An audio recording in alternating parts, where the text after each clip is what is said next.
tout le monde. Alors aujourd'hui je vais vous présenter une vidéo pour vous expliquer la technique que j'ai utilisée pour faire ce bracelet manchette. Alors je l'ai fait il y a quelques jours et pour pas mal la technique, n'en avait jamais entendu parler et voulait avoir plus d'infos. Alors je vais vous montrer comment on fait, pas sur un bracelet manchette par contre, sur une perle, plutôt ce style de perles, voilà. Vous allez pouvoir en faire donc un collier à monter sur un cordon, une chaîne selon vos goûts. Donc il y a le bracelet manchette, il y a la perle bombée pour faire le collier et j'ai également, avec les chutes de pattes du bracelet, fait, je sais pas si vous allez voir correctement, une boucle d'oreille, enfin une paire pour le coup. Donc les photos c'était celles qui étaient sur ma page de création. Alors au niveau du bracelet, si vous avez plus de questions, n'hésitez pas. Pour plus d'infos, donc le modèle fait 3,5 de large pour une longueur de 16 cm. Voilà. Au niveau des couleurs de pâte utilisées, je vais les expliquer, je vais les décrire dans cette vidéo, puisque je vais utiliser exactement les mêmes pour faire cette perle bombée.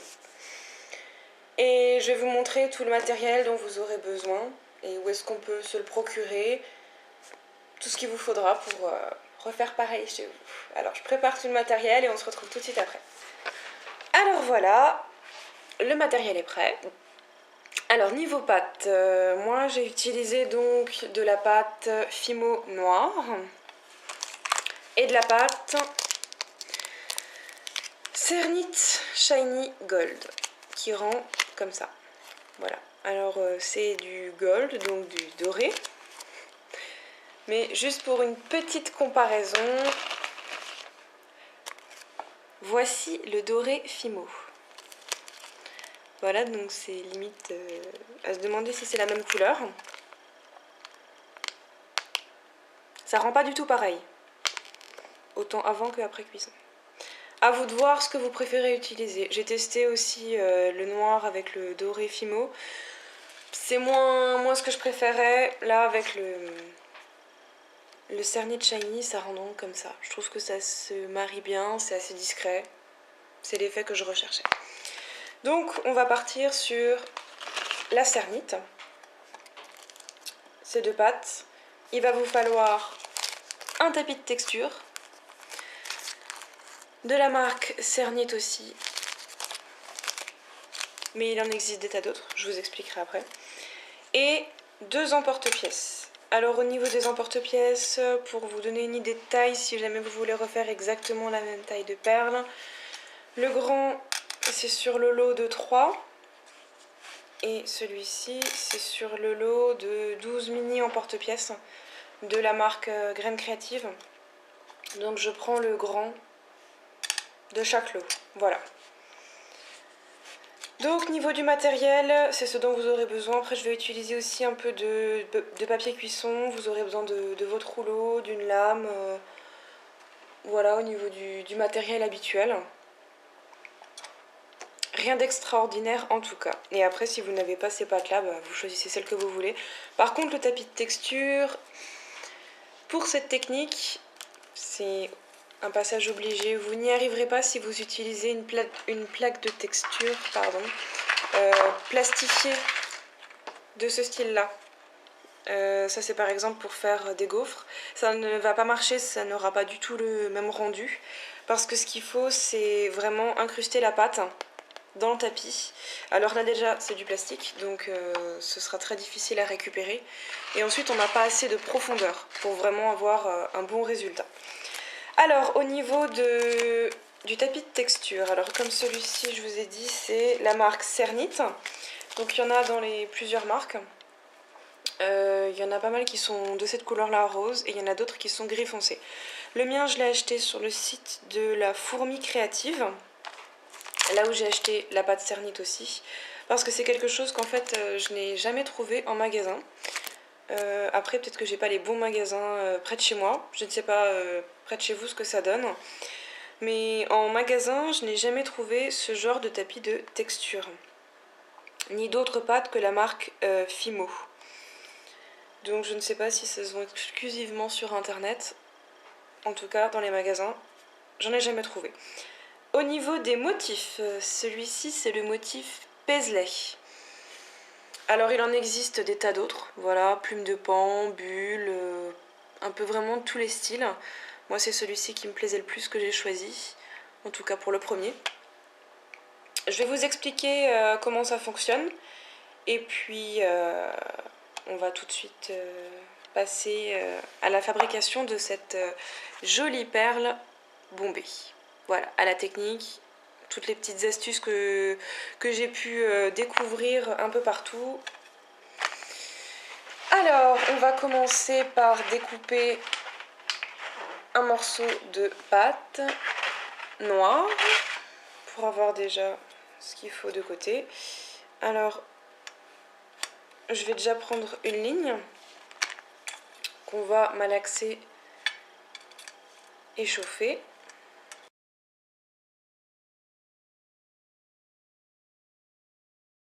Alors, on va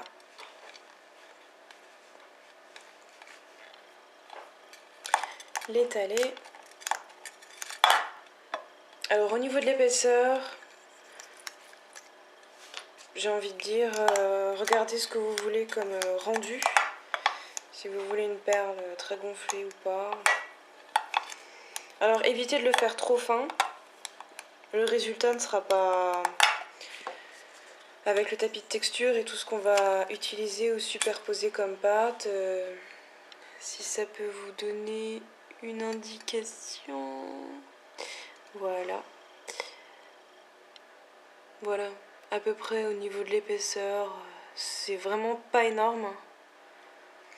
Mais il ne faut pas que ce soit trop fin non plus, sinon on n'arrivera pas à la travailler comme il faut.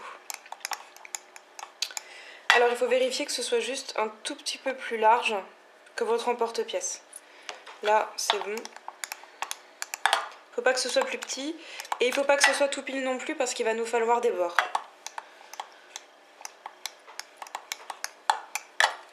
Voilà. Alors on va le mettre de côté. Comme ça, c'est déjà prêt. Je vais juste me passer un coup sur les mains pour pas noircir la pâte cernite et je reviens. Alors me revoilà, donc ça aussi pour éviter toute trace, essayez d'avoir toujours des lingettes ou de vous laver les mains si vous avez un évier et du savon pas trop loin, ce qui permettra d'éviter les traces de couleur de pâte sur les autres pâtes. Voilà, c'est les transferts de couleur, c'est pas forcément très joli. Donc là je vais prendre le tapis de texture et ma pâte cernite, donc la dorée. Il va falloir bien malaxer la pâte pour qu'elle soit vraiment très molle, afin qu'elle rentre bien dans tous les petits espaces. Faut pas du tout qu'elle soit dure parce que sinon vous n'arriverez pas à prendre la forme du tapis de texture. Donc il faut vraiment la malaxer comme si on était en train de préparer une chantilly ou quelque chose maison.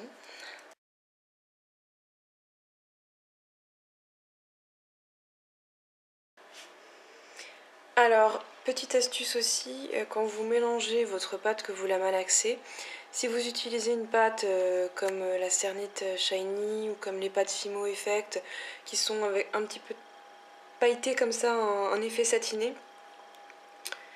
mélangez-la bien, parce que sinon les paillettes, c'est pas vraiment des paillettes, cet effet, les pigments brillants comme ça, ils vont en fait mal se mélanger et du coup on aura des traces, ce qui est dommage.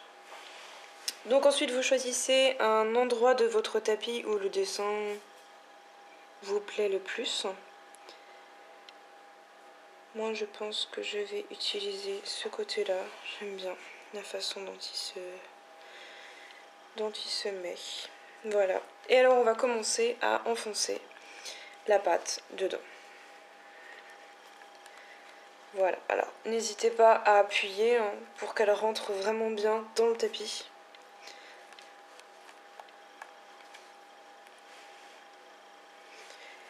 Et vous pouvez faire tout d'un coup, ou vous pouvez faire petite partie par petite partie.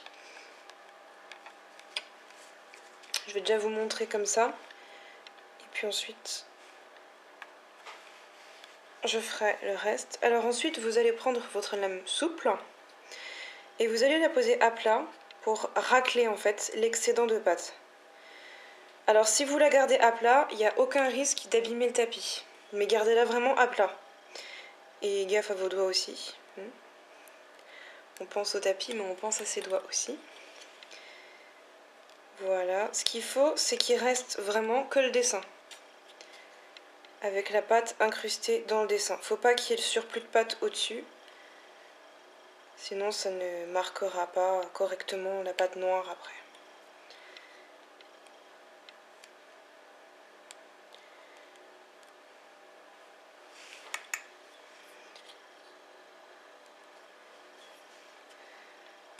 Voilà, donc pour vous montrer déjà comment ça rend. Donc, ah bah, j'ai un petit morceau qui est sorti de son logement.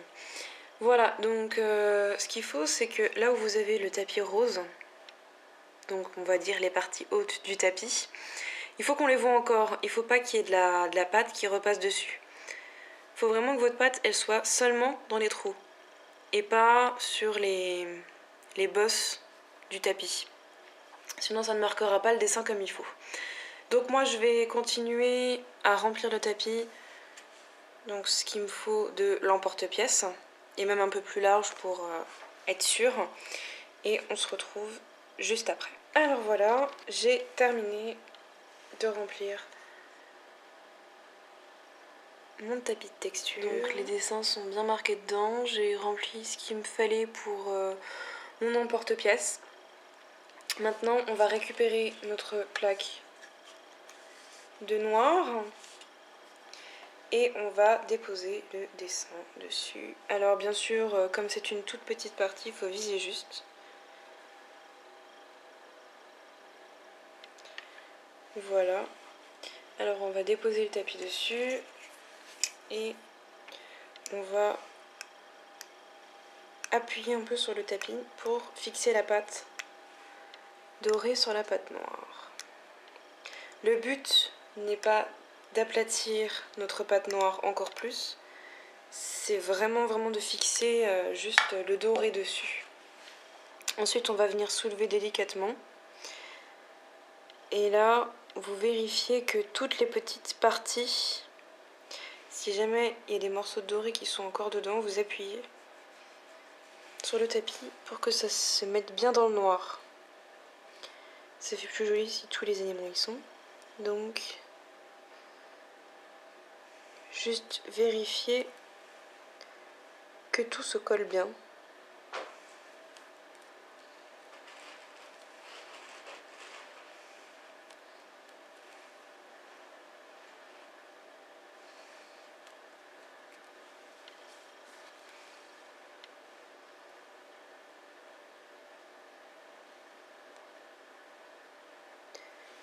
Voilà. Alors, ce qui reste dans le tapis, c'est ce qui dépassait de la pâte noire et qui du coup n'a pas été accroché. Alors, pour ça, vous allez prendre le reste de votre pâte dorée et vous allez venir ventouser cette pâte qui reste pour éviter que ça fasse des traces la prochaine fois que vous allez l'utiliser.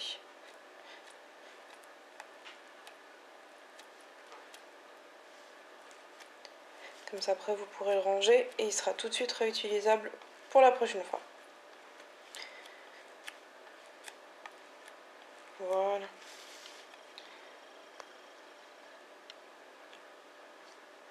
Ok. Donc, le tapis, c'est bon. Alors, maintenant, je vais chercher du papier cuisson et je reviens.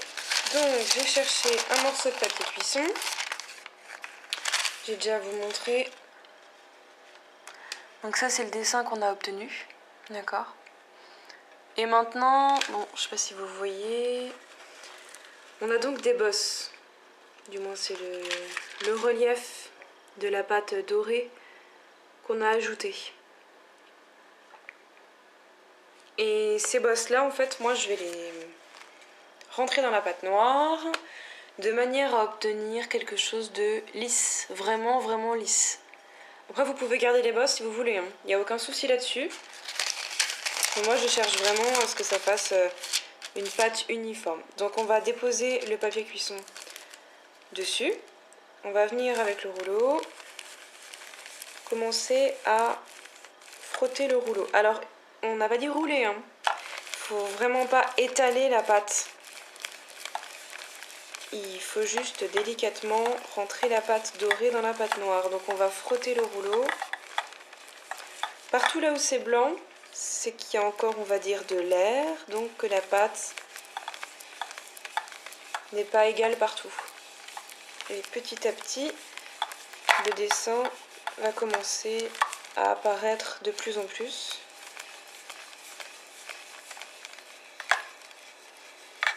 Et on saura que la pâte est lisse.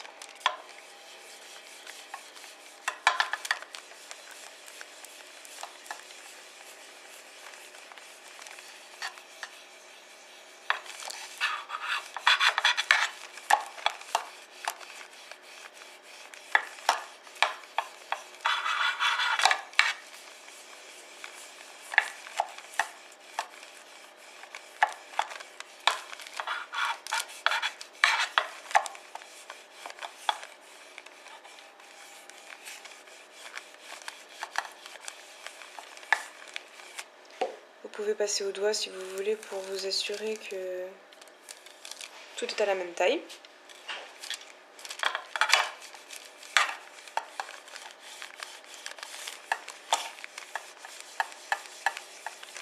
Voilà. Ensuite, on va délicatement enlever le papier cuisson.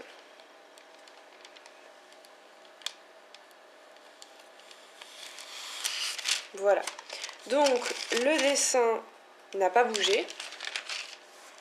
Il est toujours là. Par contre, il est tout lisse. Alors, on va venir prendre notre gros emporte-pièce. On va décoller notre pâte joliment décorée. On va prendre l'emporte-pièce à l'envers, donc le côté qui ne coupe pas, sur la pâte. Alors là, vous allez choisir l'endroit que vous préférez en fait. Celui que vous voulez récupérer sur votre perle bombée, sur votre bijou.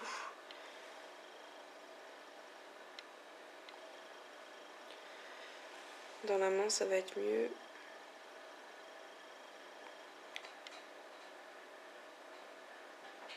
Voilà. Une fois que vous avez choisi l'endroit que vous préférez, donc vous retournez votre pièce et on va essayer de le rentrer un peu. Voilà que ça commence à faire l'effet un peu bombé. Sans faire de trous dans la pâte, hein. Attention. Et la pâte colle au doigt, donc il faut vraiment être très très délicat. Voilà.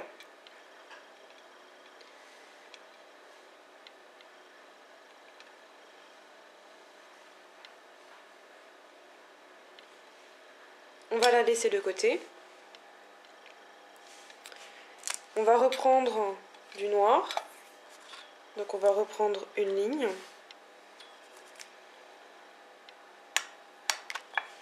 Voilà. Qu'on va venir malaxer et ramollir un peu.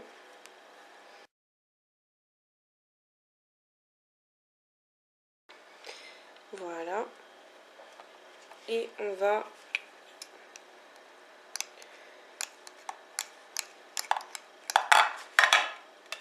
l'aplatir à un certain niveau, pas trop fin. Il faut quand même que la perle soit solide.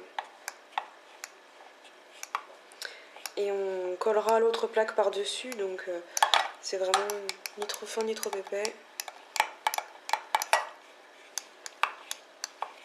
Donc il faut que ça fasse à peu près la taille de l'autre. Comme on a utilisé la même quantité de pâte, une ligne, Au niveau de l'épaisseur, ça devrait être la même chose.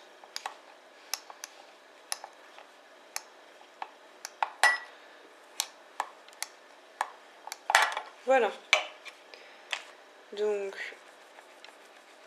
on décolle un peu notre pâte. Donc au niveau de l'épaisseur, voilà, comme l'autre à peu près. Et ensuite, il va falloir venir fixer cette pâte sur l'autre en gardant le côté vraiment bombé. Donc il faut vraiment pas l'aplatir ou quoi que ce soit. Enfin, faut pas modifier la pâte qui est dans le rond. Voilà. Donc là, vous avez toujours votre emporte-pièce à l'envers. Alors méfiez-vous quand vous allez appuyer, ça va faire mal. Moi, je vais récupérer mon papier cuisson. Et en fait, on va venir appuyer légèrement de manière à souder les deux pâtes ensemble. Voilà, donc vous pouvez regarder ce que ça donne.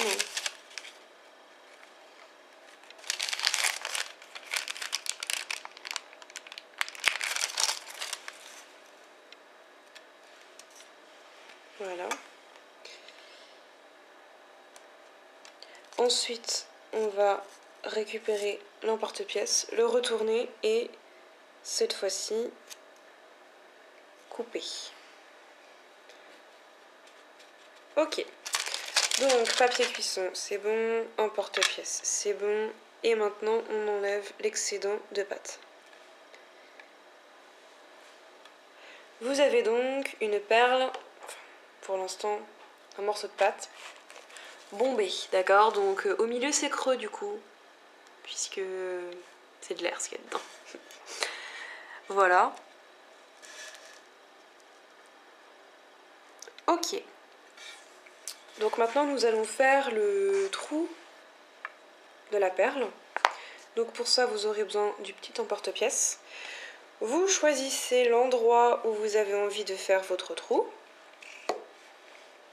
Moi j'ai décidé de le faire sur le haut. Alors, que je vous montre bien. Il ne faut vraiment pas le faire trop près du bord. Si vous le faites trop près du bord, ça va être tout simplement trop fin et ça craquera. Donc il faut vraiment viser juste. Vous le centrez, voilà, que ce soit vers le haut. Et ensuite, donc là ça va bomber. Vous appuyez à fond.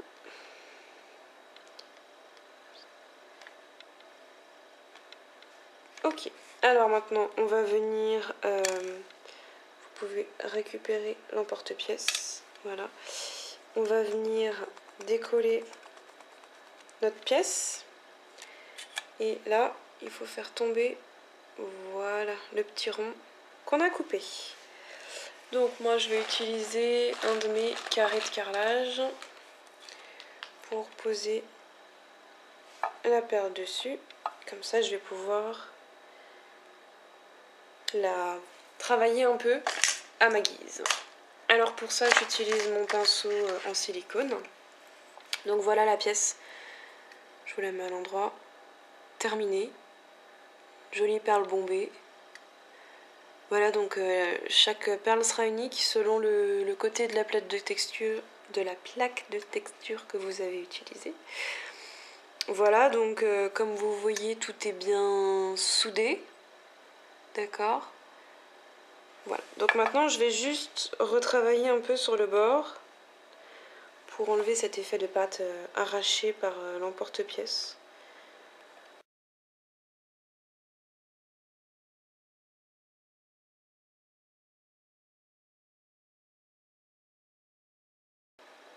Voilà, il me paraît bien. Donc voilà.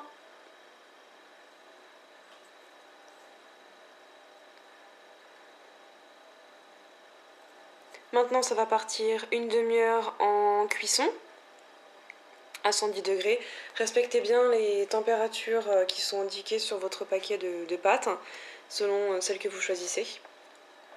Et ensuite, je laisserai refroidir et on passera au vernis. Voilà, nous revoilà après la demi-heure de cuisson. Donc j'ai sorti ma pièce du four et je l'ai laissée un peu refroidir. Donc maintenant on va la vernir.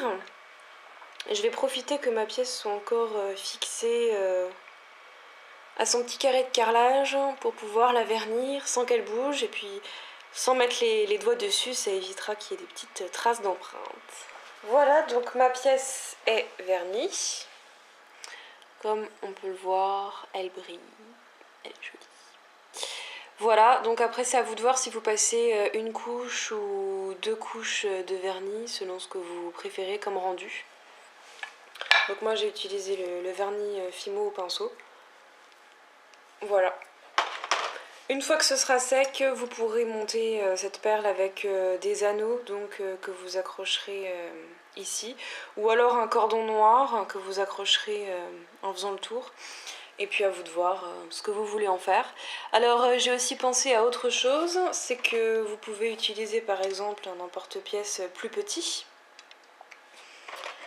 Et des versions encore plus petites. Voilà, si vous voulez faire des petites boucles du même genre, voilà, donc vous utilisez un gros rond comme ça et puis vous faites un trou comme ceci, voilà, donc ça aura un rendu à peu près comme ça, au niveau du trou par rapport à la boucle.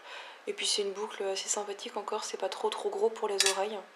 Et ce sera pour le coup exactement la même que la perle qu'on mettra en collier ou en sautoir. Voilà. Alors maintenant, à vous de jouer. Utilisez les tapis de texture que vous voulez, choisissez le modèle qui vous plaît le plus. Utilisez aussi les couleurs de pâte qui vous plaisent le plus. Et puis, amusez-vous!